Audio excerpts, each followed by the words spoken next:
చాలా మంచిది, చదువుకున్న పిల్ల, మనందరికీ బాగా నచ్చింది. కానీ ఆ లక్ష్మీపతి గారి గురించి ఆలోచిస్తేనే నాకు భయం వేస్తోంది. వాడు మన కుటుంబం ఎప్పుడెప్పుడు విడిపోతుందా అని ఎదురు చూస్తున్నాడు. అన్నయ్య, ఆ అమ్మాయే కాదు, ఈ ప్రపంచంలో మన కుటుంబం కంటే నాకేది ఎక్కువ కాదు.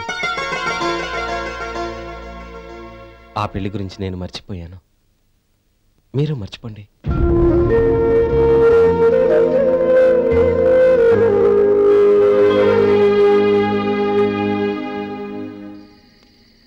శేఖర్, నువ్వా?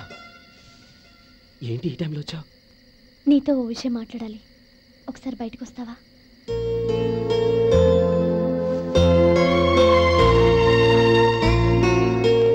ఏంటి సూట్ కేసుతో వచ్చావు? శేఖర్, మా నాన్న నాకు వేరే పెళ్లి చేయాలని చూస్తున్నాడు, అందుకే నేను నిర్ణయానికి వచ్చాను. మన ఇద్దరం ఎక్కడికైనా పారిపోదాం. చూడు నందిని, ఈ టైంలో నిన్ను నన్ను మా అన్నయ్య చూశాడంటే బాగోదు, నువ్వు వెళ్ళిపో. అన్నయ్య అన్నయ్య అన్నయ్య, ఎప్పుడు మీ అన్నయ్య మాటేనా? నీకు నేను ముఖ్యమా, మీ అన్నయ్య ముఖ్యమా? నాకు మా అన్నయ్య ముఖ్యం.